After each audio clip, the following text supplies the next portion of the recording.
নমস্কার বন্ধুরা, made info বেঙ্গলির আরেকটি ইনফরমেটিভ ভিডিওতে আপনাদেরকে স্বাগত।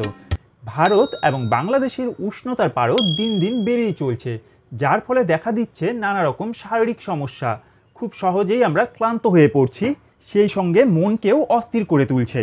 আজকের ভিডিওতে আমি আপনাদের সঙ্গে কিছু সহজ টিপস শেয়ার করব, যার সাহায্যে আপনি খুব সহজেই গ্রীষ্মকালে সতেজ এবং চনমনে থাকতে পারবেন। চলুন শুরু করা যাক। সে সময় শরীরকে সতেজ রাখার মহা ওষুধ হলো জল।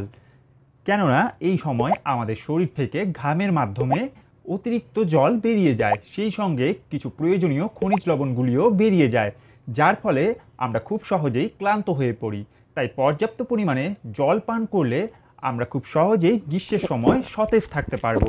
এছাড়া প্রয়োজন পড়লে মাঝে মাঝে ওআরএসের জল খেতে হবে।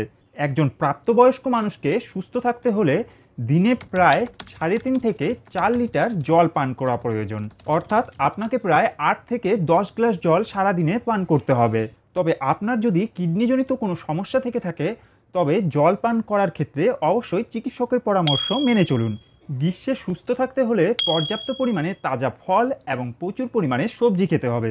এই সময় পাওয়া বিভিন্ন ফল যেমন তরমুজ, শসা ইত্যাদিতে প্রচুর পরিমাণে জল থাকে, সেই সঙ্গে এতে প্রচুর খনিজ লবণ পাওয়া যায়, যা আমাদের শরীরকে সতেজ রাখতে সাহায্য করে, সেই সঙ্গে খনিজ লবণগুলির ঘাটতি পূরণেও সাহায্য করে। সেই সঙ্গে বিভিন্ন ফাইবার জাতীয় সবজিগুলি আমাদের শরীরের জল ধারণের ক্ষমতাকেও বৃদ্ধি করে। যতটা পারবেন সরাসরি সূর্যের তাপমাত্রা থেকে এড়িয়ে চলবেন। বাইরে বেরোনোর সময় পর্যাপ্ত পরিমাণে জল পান করে বের হন, সেই সঙ্গে গায়ে সানস্ক্রিন লাগান, হাত এবং পা ঢাকা হালকা রঙের সুতির জামাকাপড় ব্যবহার করুন, সেই সঙ্গে অবশ্যই ছাতা নিতে ভুলবেন না। গ্রীষ্মের সময় শরীরকে সুস্থ রাখতে অবশ্যই হালকা খাবার গ্রহণ করুন।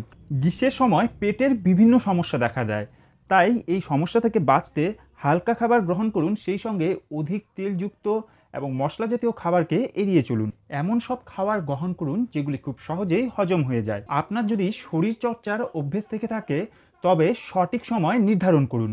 ব্যায়াম করার জন্য সকাল এবং সন্ধ্যাবেলার মতো শীতলতম সময়কে বেছে নিন, যার ফলে আপনার শরীরে ক্লান্তিভাব কম হবে। সূর্যের অত্যাধিক তাপমাত্রা, অতিবেগুনি রশ্মি এবং ধুলাবালি আপনার চোখের ক্ষতি করতে পারে, তাই অবশ্যই বেশি রোদ্রে বেরোলে সানগ্লাস ব্যবহার করুন, সেই সঙ্গে চোখের পাতাগুলিকে মাঝে মাঝে ঠান্ডা জল দিয়ে ধুয়ে নেবেন।